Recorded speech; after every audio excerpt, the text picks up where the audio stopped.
नमस्कार, मैं हूं आशुतोष और आप देख रहे हैं सत्यहिंदी.com।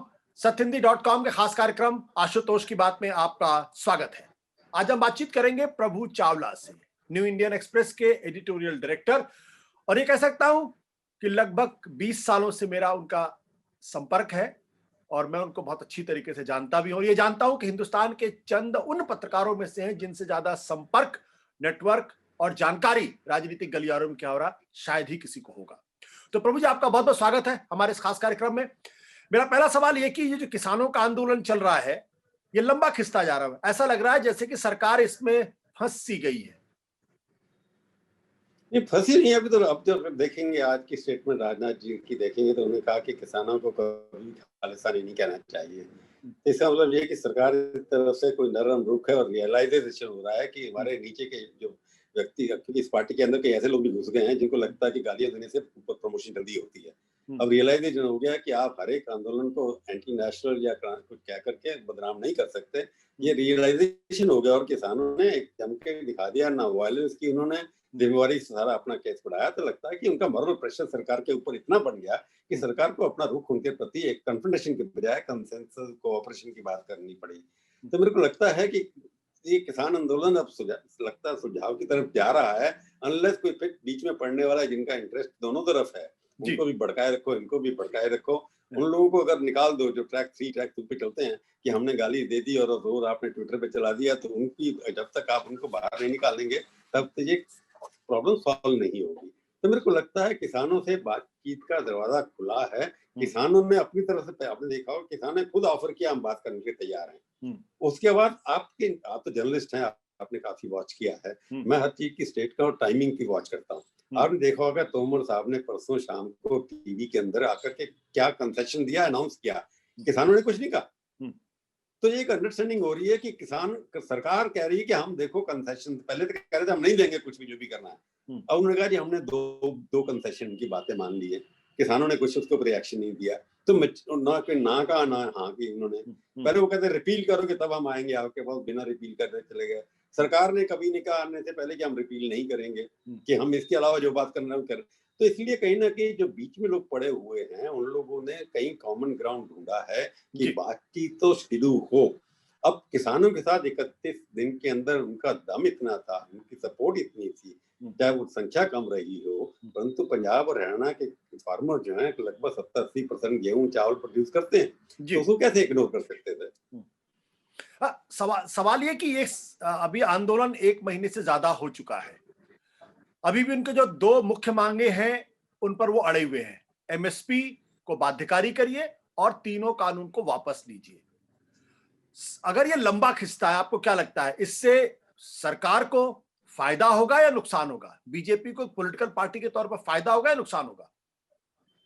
तो 3 कानूनों को वापस करने की बात मेरे को लगता है पिछले 3 दिन से रिपील करने की बात थोड़ी ठंडी है, दब गई है। क्योंकि आप भी लीगल आदमी, मैं भी हूं। तो रिपील का मतलब क्या होता है? जब आप किसी चीज को मान रहे हैं उनकी, कि उन बिल में जो जो खामियां हैं, जो किसानों ने कही है वो सरकार सुन रही है, तो बिल कभी रिपील कभी नहीं होते, ऑर्डिनेंस से विड्रॉ होते हैं। बिल हमेशा अमेंड होते हैं, एक्ट। तो अमेंडमेंट के लिए रिपील का जिसने भी भड़काया था किसानों को, या बीजेपी की सरकार में जिन्होंने कहा कि हम रिपील नहीं करेंगे, उनको कहना है हम रिपील नहीं करेंगे, हम अमेंड करने के लिए तैयार हैं। अब वही होना है। तो आप लीगल टेक्निकल लैंग्वेज जाएंगे, जो एग्रीकल्चर एक्ट पास हुआ 2019 का, उसके अंदर जो भी संशोधन होने हैं वो करने के लिए तैयार हैं। तो ये बात पे सहमति बनती चली जा रही है दोनों तरफ से। रिपील वर्ड क्योंकि टेक्निकली गलत है, रिपील कोई लॉ होता नहीं, एकदम खारिज कर दे हम विड्रॉ करते हो, तो वो भी पार्लियामेंट करेगी ना।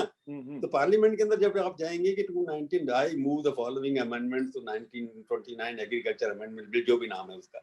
तो मेरे को लगता है कि किसानों की तरफ से अभी तक जो आपने बात की है, 2, एक रिपील होनी चाहिए, रिपील क्या अमेंडमेंट होना चाहिए उनके अंदर, जो किसानों के खिलाफ जाते रहे बात से जा रही है उसको ड्रॉप करके उसमें ऐड करना चाहिए। दैट इज वन, तीनों बिल के अंदर। अब दूसरी बात है कि एमएसपी की गारंटी तो एक्ट के अंदर कभी हो नहीं सकती, टेक्निकली पॉसिबल नहीं है। क्योंकि अभी तक भी एमएसपी कहीं बिल में कहीं नहीं लिखा हुआ है किसी के अंदर कि एमएसपी होगा। पर एमएसपी से नीचे सरकारी एजेंसियां खरीद नहीं सकती। अभी भी यही हुआ, आगे भी यही होगा। क्योंकि अभी किसानों को ये डर है कि ये शब्द नहीं है इस नए बिल के अंदर, जो सच है किसानों का, कि एमएसपी से कम खरीद बाहर पे कोई खरीदेगा नहीं सरकार। सवाल है कि प्राइवेट एंटरप्रेन्योर है जिनके नाम लिया जा रहा है उनकी वजह से किया जा रहा है। एमएसपी आपने फिक्स कर दिया, उससे कम वो कहते हैं हम नहीं खरीदते, प्राइवेट आदमी आप फोर्स नहीं कर सकते अंबानी को या अडानी या किसी एक व्यक्ति को, तो क्या होगा कि खाद्यान्न आपके 200 380 करोड़ 350 मिलियन टन प्रोड्यूस होता है, उसमें से आप लगभग 18% प्रोक्योर करते हैं, बाकी 82% तो मार्केट में बिकता है। पहले भी बिकता था, अब भी बिकेगा।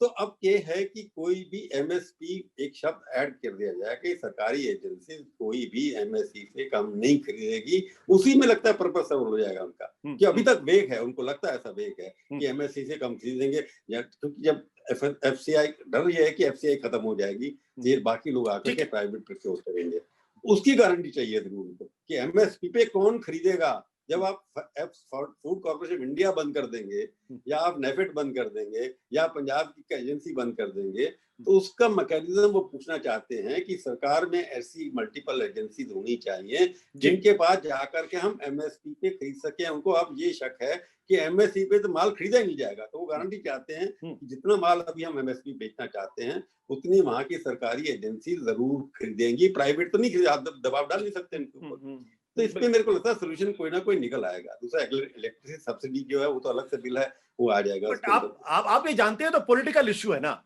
और नरेंद्र मोदी और अमित शाह जो है वो पॉलिटिकली कॉस्ट बेनिफिट देखते हैं, वैसा कोई काम नहीं करते जिससे उनको नुकसान होगा। लेकिन ये मामला लंबा खिंच रहा है और ऐसा लग रहा है कि लंबा खिंचेगा, देश के किसानों में एक संदेश जाएगा कि मोदी जी जो है उनकी बात मानते नहीं है या अड़े हुए हैं, नुकसान हो रहा किसानों का, इससे बीजेपी को नुकसान हो सकता है। नहीं, नुकसान की बात यह है कि आप जितने भी बिल के आपने का शाइन हुआ, बाकी चीजें हुई, आप जितने भी देख लीजिए, इतनी सारी चीजें जिसके हम सब पत्रकारों ने कहा इसका नुकसान होगा, उसके बाद 306 सीटें आ गई, उसके बाद बिहार जीत गए। तो ये चुनाव में और इश्यूज में कोई कनेक्शन लगता नहीं है मेरे को है। अब पिछले 5-10 इलेक्शन देखना, अब इस बार पहली बार लगता है कि हरियाणा में कल जो चुनाव हुए उसमें बीजेपी हार गई मेयर के इलेक्शन 2 जगह पे, तो उसके बाद तो लगता है कि ये छोटे मोटे इलेक्शन में तो होती रहती है, पर जब बड़ा इलेक्शन आता है तो बीजेपी जीत जाती है। तो इलेक्शन में क्या मोदी के अलावा कोई फैक्टर काम नहीं करता। आप जो मर्जी कह दीजिए कि ये हो रहा है, किसानों के पैसे नहीं मिलेंगे, जब मोदी जाएंगे वहां पर, जब तक मोदी का ऑल्टरनेटिव नहीं होता, जितनी भी कानून में खामियां हो, जितना भी इम्प्लीमेंटेशन में परेशानी हो, चाहे डिमोनेटाइजेशन हो, चाहे शाहीन बाग हो, जब तक मोदी है सब कुछ नामुमकिन है। मतलब उनको हरा नहीं सकते। आपने कहा कि सबको, लेकिन एक चीज देखने में आती है कि जैसा अटल बिहारी वाजपेयी की सरकार आगे हराना, मोदी को हराना नामुमकिन है, बस खत्म बात है। क्योंकि आप मोदी के ऊपर अटैक कैसे करोगे, कैसे अटैक होगी मोदी के खिलाफ? क्योंकि उनको लगता है कि देखो 2000 रुपए 18,000 करोड़ एक दिन में भेज दिया। कई किसान मित्र हैं जो जिनके बच्चे मैं जानता हूँ, उनके पैसा आ गया, पर वो खुश नहीं है। मैं बता रहा हूँ 2000 मिलने के बाद भी खुश नहीं है। पर उनसे पूछो कि वोट किसको दोगे, कहते मोदी को देंगे। पर साइकोलॉजिकल जो है, आपको मोदी का जब तक तोड़ आप ढूंढेंगे नहीं। ये गलतियां तो होती है जो इन्होंने गलतियां की, जो बिल पास कराया गया है, कंसेंसस बनाया नहीं, डिस्कशन होनी चाहिए थी, अब उनको लगा कि पास करा दो, हो गया। तो अब ये बताइए कि मोदी का तो अल्टरनेटिव नहीं है, विपक्ष क्या करेगा बेचारा? शरद पवार इधर से उधर हाथ पैर मार रहे हैं, शिवसेना कह रही है कि भाई शरद पवार को चेयरमैन बना दीजिए, राहुल गांधी जो है पता ही नहीं चलता उनका कि कांग्रेस का अध्यक्ष बनेंगे नहीं बनेंगे। तो ये जो विपक्ष है, ये कांग्रेस की गलतियों की वजह से या कांग्रेस की वजह से एकजुट नहीं हो पा रहा है, या वो तय नहीं कर पा रहा है कि उसको करना क्या है? तो आशुतोष, आप पुराने पत्रकार हैं, आपको कभी लगा कि चुनाव से पहले के भी विपक्ष इकट्ठा हुआ? कभी नहीं होता। चुनाव जैसे जैसे आते तब इकट्ठे हो जाते सबके साथ। मोदी जी, अटल जी को हराने के लिए पहले से कोई प्लान बना था, सब बाद में इकट्ठे हुए जाकर के। जयप्रकाश नारायण के साथ सारी पार्टियां इकट्ठी हुई, जब चुनाव आना हुआ, जब इमरजेंसी चुनाव हुए, सब इकट्ठे हो गए। तो ये एक मूवमेंट बनता है हर जगह पर, जहां पर लोग ऑल्टरनेटिव ढूंढना शुरू कर। सवाल तो ये है कि मोदी के ऑल्टरनेटिव ढूंढने के लिए लोग तैयार हैं कि नहीं है? आपको क्या लगता है? से शुरू होगा। आपको क्या लगता है? आपको जो मैं आपका जवाब दे रहा हूँ सवाल का, कि आपके शरद पवार, राहुल गांधी, ये हो जो है, इन लोगों को विश्वास ही नहीं है कि मोदी के खिलाफ कोई ऑल्टरनेटिव चाहिए लोगों को, क्योंकि क्रेडिबिलिटी किसी की नहीं है। क्रेडिबिलिटी तब बढ़ेगी जब मोदी, जैसे इंदिरा गांधी से लोग नाराज हो गए थे, तो उन्होंने मुरारजी देसाई को तो नहीं चुना था। अगर मुरारजी देसाई प्रोजेक्ट कर देते उसमें प्रधानमंत्री, शायद इंदिरा दोबारा जीत जाती। तो इसलिए वहां पर लोग इश्यू के ऊपर बेस बात करते जाकर के। अटल जी के मुकाबले में किसको चुना था लोगों ने? उनको सिर्फ पता है मनमोहन सिंह बन जाएगा प्राइम मिनिस्टर। तो जब अटल जी को हरा करके हम मनमोहन सिंह बन सकते हैं जिसमें कोई ऑल्टरनेटिव नाम की चीज नहीं थी, आज तो मोदी ऑल्टरनेटिव उसके खिलाफ है ही नहीं कोई। जब बात होगी कि मोदी इतने परेशान हो जाएंगे लोग की मोदी से कि हमने ढूंढना है, तो वो नहीं पूछेंगे राहुल गांधी है, शरद पवार है, ये कुछ है।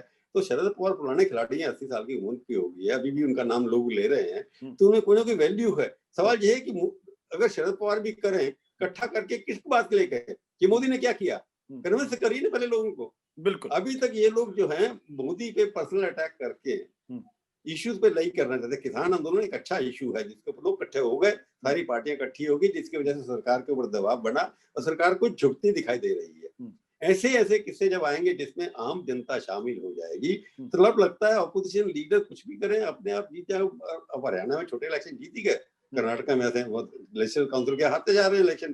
तब क्या करोगे? अब इलेक्शन से इसको जोड़ोगे आप, जब तक कोई राष्ट्रीय मुद्दा नहीं बनेगा तब तक आपको राष्ट्र के अंदर कोई ऑल्टरनेटिव नहीं है, क्योंकि मोदी जी हर जगह छाए हुए हैं। आप टीवी खोलिए वो भी वही है, पेट्रोल पंप पे जाइए वो भी वही है, आप कहीं पर भी जाइए, एयरपोर्ट पे जाइए तो मोदी जी हैं। तो क्योंकि मोदी की साख इतनी बढ़ा दी है उन्होंने अपनी पब्लिसिटी से, और अपने जो भाषण रोज करते हैं उसके मुकाबले में कोई नैरेटिव तो होना चाहिए ना, नहीं है।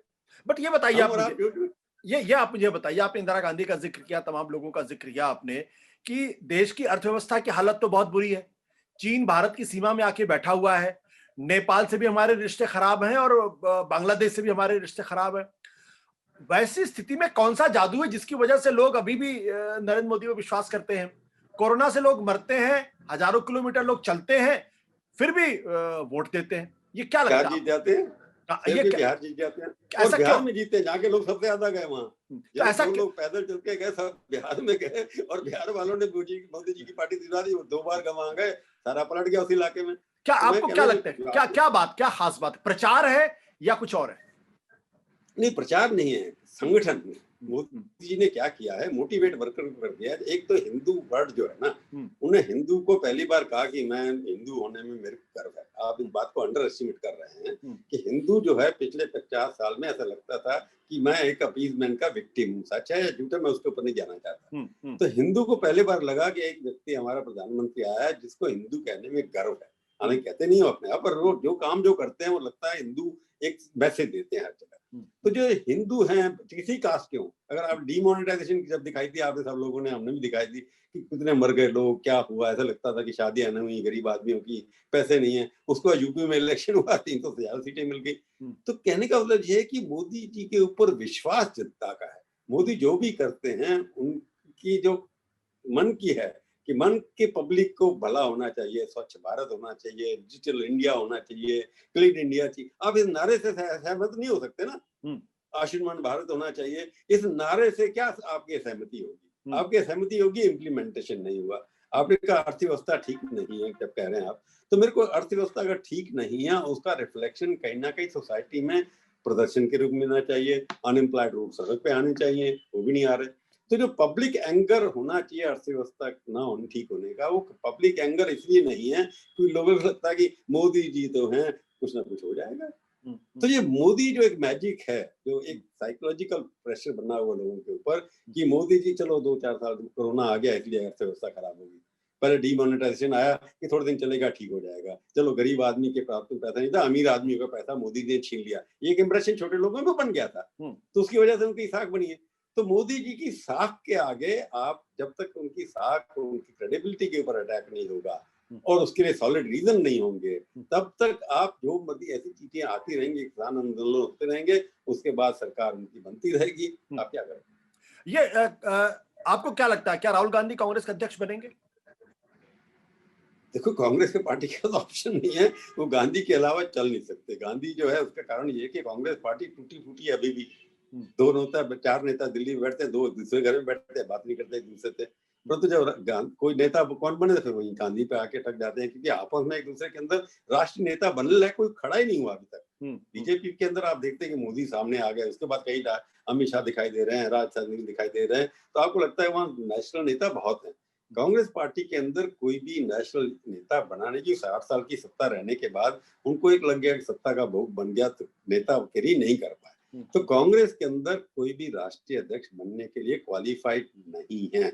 उनको रिस्क लेना पड़ता है। राहुल गांधी ने दिखा दिया पिछले 14-15 साल के अंदर कि वो राष्ट्रीय नेता तो नहीं बन सकते, क्योंकि वो बड़े इनकंसिस्टेंसी है उनकी पॉलिटिक्स के अंदर। हो सकता है, मैं तो वैसे ही गेस कर रहा हूँ, इन लोगों को लगता है कि वो नहीं बनना चाहते, चलो प्रियंका गांधी को बना दिया। मेरे लगता है गांधी परिवार से ही कोई अध्यक्ष बनेगा। मतलब मैं रॉन्ग भी हो सकता हूँ, क्योंकि सोनिया गांधी बीमार हैं, राहुल गांधी चले गए इटली, कभी बैठते नहीं है, कोई एजेंडा नहीं है, कोई टीम नहीं है, टीम राहुल भी नहीं है। तो उस टीम के अंदर किसी गांधी परिवार को लेकर के कि प्रियंका गांधी अभी इतनी कंट्रोवर्सी में नहीं पड़ी, स्टेट कभी बहुत ही ज्यादा नहीं है, तो मेरे को लगता है राहुल गांधी ना बनेंगे ऐसा अपेक्षा सबकी है। अब गांधी परिवार क्योंकि सिंगल शेयर होल्डर है कांग्रेस पार्टी का, तो वही डिसाइड करेगा किसका बनना है। ये रामचंद्र गुहा जैसे लोग हैं, वो कहते हैं कि नेहरू गांधी परिवार को डिसअपियर कर जाना चाहिए, तभी कांग्रेस का भला होगा। आपको लगता है ऐसा? तो मैं गुहा साहब को रिकमेंड नहीं करूंगा। उनकी अपनी क्या आपको लगता है शो है। क्या आपको लगता है कि कांग्रेस पार्टी बिना राहुल गांधी परिवार के रह सकती है या आगे बढ़ सकती है? बिल्कुल बढ़ सकती है, बिल्कुल बढ़ सकती है। कांग्रेस की विचारधारा है ना, अभी तक आप देखिए 135 साल के बाद हर गांव के अंदर ना कोई कांग्रेसी झंडा मिल जाएगा, कोई ना कोई कांग्रेसी परिवार मिल जाएगा। जब इतनी साख अभी भी बनी हुई है कि आप मिट गए, 44 सीटों पे आ गए या 52 सीटों पे आ गए, और आप आधे हिंदुस्तान में है ही नहीं, वोट परसेंटेज आपकी 15% से नीचे आ गई, उसके बावजूद भी कांग्रेस का नाम लेने वाला अभी भी है, 3 प्रदेशों में आप राज कर रहे हैं। तो इसका मतलब है कि कांग्रेस नाम की चीज अभी भी जीवित है। उसको ब्रांड को रीफ्रेम करना है, रीपोजिशनिंग करनी है, कांग्रेस ब्रांड रीपोजिशनिंग होनी है। जैसे मोदी ने बीजेपी को रीपोजिशन कर दिया, उसको ब्रांड को, बीजेपी को ऐसा परिवर्तन किया कि लोग अभी सबसे बड़ी मार्केट कैप्चर कर ली उन्होंने। तो कांग्रेस को भी उसी को रीपोजिशन करनी होगी अपने आप, नेता नहीं, ब्रांड को, कांग्रेस पार्टी को उठाना होगा। नेता तो उसमें कोई है नहीं, तो कांग्रेस के अंदर कांग्रेस को खड़ा करना होगा, नेता उसमें से निकल करके आ जाएंगे। मोदी जी निकले उसमें से, उन्होंने अब संगठन को खड़ा कर दिया, इतना संगठन हो गया कि उसके बाद नेता अपने और जो भी आएगा वो अपने आप संगठन उसको जिता के ले जाएगा। तो कहाँ एक तरफ संगठन और नेता, यहाँ नेता भी नहीं है, संगठन भी नहीं है, नारा तो है ही नहीं।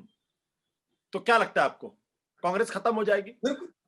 ना, खत्म नहीं होगी। कांग्रेस एक विचारधारा वो नहीं खत्म होगी, कभी नहीं खत्म होगी, खत्म किसी ना किसी रूप में दोबारा से निकल के आएगी। क्योंकि आप 3 स्टेट्स के अंदर जहां भी कांग्रेस और बीजेपी डायरेक्ट टक्कर है, वहां कोई तीसरी पार्टी नहीं है, इसलिए नहीं खत्म होगी। जहां भी जाते हैं आप किसी बड़े बाय डिफॉल्ट स्टेट से, अब बाय डिफॉल्ट है, या भाई वहां की डीएनए उस स्टेट का ऐसा है। अब केरला में बीजेपी 12% 13% वोट लेने के बाद एक ही सीट आती है, और वहां का कॉम्पोजिशन ऐसा है, सोशल डेमोग्राफी कहती है, वहां बीजेपी सत्ता में कभी आ नहीं सकती। वेस्ट बंगाल में भी कोशिश कर रहे हैं, वहां से पता लगा क्या होता है। अब आसाम है, वहां से भी कर लिया। तो अब जो चुनाव आने वाली है, दूसरी चुनाव की असेंबली के होने वाले हैं, क्योंकि बीजेपी पहली बार कांग्रेस और अपोजिशन को हटा करके जीती थी। बिहार एक इलेक्शन था जिसमें इसने जीता, क्योंकि नीतीश कुमार पलटा खा गए। तो अगर आप जाएं बाकी जगह, तो बीजेपी अब सेकंड बार जब मैंडेट मांगेगी, जैसे महाराष्ट्र में हार गई, आप हरियाणा में भी हार गई, हरियाणा में हारने के बाद आपने सरकार बनाई, तो दूसरी बार जब जिस स्टेट में जाएगी जहाँ चुनाव हो रहे हैं, उसके बाद जीतने के बाद पता लगेगा कि बीजेपी पहली बार मोदी के करिश्मा से जीती थी। अब दूसरी बार जीतने के लिए नीचे वाला चीफ मिनिस्टर वो कितना इफेक्टिव है जी, उसके ऊपर डिपेंड करता है। तो मेरे को लगता है कि कांग्रेस पार्टी को खत्म करना, राइट ऑफ करना, ये तो मुश्किल है, मुश्किल का। आपसे जो मर्जी कर लें। आपसे आखिरी सवाल, 2021 में आप क्या देखते हैं? वहां पश्चिम बंगाल के चुनाव है, उसके बाद उत्तर प्रदेश के चुनाव भी होने वाले हैं। क्या आपको लगता है कि बीजेपी, क्योंकि बीजेपी का राज्यों में चुनाव है, उसमें ट्रैक रिकॉर्ड उतना अच्छा नहीं है। पार्लियामेंट के चुनाव में तो मोदी जी 300 सीट ले आते हैं, राज्यों के अंदर उनका ट्रैक रिकॉर्ड अच्छा नहीं है। राज्यों के अंदर आप हरियाणा देख लें, चाहे दूसरे राज्य देख लें। 2021 में देखो, वेस्ट बंगाल से शुरू होगा जो भी होना है। वेस्ट बंगाल में वो कहते हैं हम सरकार बनाएंगे, अब पता नहीं क्या मैजिक है, कैसे सरकार बनेगा। जहाँ 30% के मुस्लिम वोट्स हैं, वहां पर सरकार बीजेपी कैसे बनेगी, मेरे को अर्थमेटिक समझ में नहीं आता। अगर वो 2021 में वेस्ट बंगाल में अगर सरकार बना लेते हैं, तो उसके बाद वो तमिलनाडु में बना लेंगे ऐसा लगता है। पर तमिलनाडु के अंदर वहाँ की रीजनल पार्टी ने स्टेटमेंट क्लियर कर दिया, चीफ मिनिस्टर हमारा होगा, आपकी बात नहीं। और जिसको प्रॉप अप कर रहे थे रजनीकांत को, उसने वैसे ही छोड़ के भाग गया वो मैदान को। इसलिए मेरे को लगता है 2021 में ईयर ऑफ एक चैलेंज होगा। वेकअप कॉल भी बीजेपी को मिलेगी कि आप अपने आप को दोबारा से कंसेंसस की तरफ बढ़िए। आपका एक छत्र राज हो गया, जैसे मिसेस गांधी भी एक पीक पे पहुंची थी। 2021 में पीक पे पहुंच के अब पीक में बीजेपी पहुंच चुकी है। वेस्ट बंगाल इज ओनली कि इनको जीतना है कि साउथ में आंध्रा में आप कह दी म्युनिसिपल इलेक्शन जीत लिया हमने आंध्रा के अंदर, तेलंगाना में तो हम बड़े नेता हो गए, वो तो नहीं हो सकता। तो उनका है कि वेस्ट बंगाल में अगर हमने कब्जा कर लिया that will be our peak. BJP का पीक 2021 में होगा या उनका नीचे गिरना शुरू होगा 2021 के अंदर। तो 2021 बीजेपी के लिए बड़ा इंपॉर्टेंट है 2024 के लिए, कि 2024 तक जो धारा चलेगी वो उनको नीचे ले जाती है, ऊपर ले जाती है। क्योंकि 10 साल के बाद हमेशा हर, जैसे राजनीति में देखें, अगर आप इतना इतिहास देखें, 10 साल हर एक लीडर की वैल्यू 10 साल होती है। 10 साल के बाद डिमिनिशिंग रिटर्न शुरू हो जाते हैं।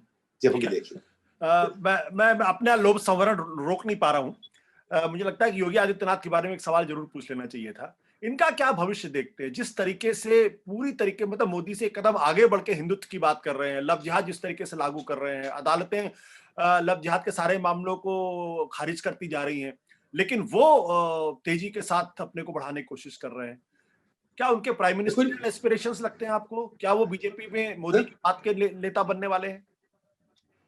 देखो उसके मीनिंग आप जो मर्जी निकालिए। अगर आप योगी जी को जानते हैं अच्छी तरह, 5 बार लोकसभा के सदस्य बन करके आए, योगी जी के बारे में बड़ा क्लियर है। जो हैं वही सामने दिखाई देते हैं। वो हिंदू थे, हिंदू हैं, हिंदूवादी एजेंडा चला रहे हैं, क्योंकि उनको तो कुर्सी भी पे अपना सफरंग कपड़ा रखना है। तो इतने कट्टर हिंदू हैं कि जो भी कर रहे हैं इसलिए नहीं कर रहे कि मेरे को राजनीति से उसका फायदा होगा। वो शुरू से ऐसे हैं। तो आप उनको राजनीति से जोड़ रहे कि वो चीफ मिनिस्टर है इसलिए वो ऐसा सब कुछ कर रहे हैं, लव जिहाद है, जो भी है वो जो जिसमें विश्वास करते हैं उसको कर रहे हैं। वो इस तरह के राजनेता नहीं है कि सत्ता से पहले किसी का रंग और सत्ता में आने के बाद किसी और का रंग। उन्होंने डिक्टेट कर दिया एजेंडा कि मेरा ये एजेंडा है, इसके ऊपर आप मैं बैठा हूँ, आप चुनिए या छोड़ दीजिए। आप इसको ये कि एम्बिशियस है। अगर ये एजेंडा, इतना एजेंडा जहां पर आप मुसलमान भी हैं, बैकवर्ड भी हैं, हरिजन भी हैं, उस एजेंडे के अंदर 306 के बाद अगर यूपी के अंदर चुनाव योगी के नेतृत्व में आप दोबारा जीत गए, इसका मतलब ये हुआ उनका जो फिंगर है पल्स के ऊपर थी लोगों के। क्योंकि आप कहते हैं कोर्ट इधर कर रहे हैं, कोर्ट से थोड़ा डिसाइड होता मैंडेट। डेमोक्रेसी के अंदर तो वोट डिसाइड होता है उसके अंदर। अब कोर्ट उसको इलीगल कर दे, डिक्लेयर कर दे, वो कहते हैं मेरे को आपने 306 सीटें दी हैं, उस वक्त मैं नेता नहीं था। अगर वो दोबारा से नेता बन करके आ गए, अभी तक ये है कि यूपी की हालत भी हुई है कि ऑपोजिशन वहां भी नहीं है। मायावती घर से बाहर नहीं निकलती है, अखिलेश निकल रहे हैं, थोड़े बहुत बाहर आकर के आ रहे हैं, परंतु उनकी पार्टी में लड़ाई होती चली जा रही है।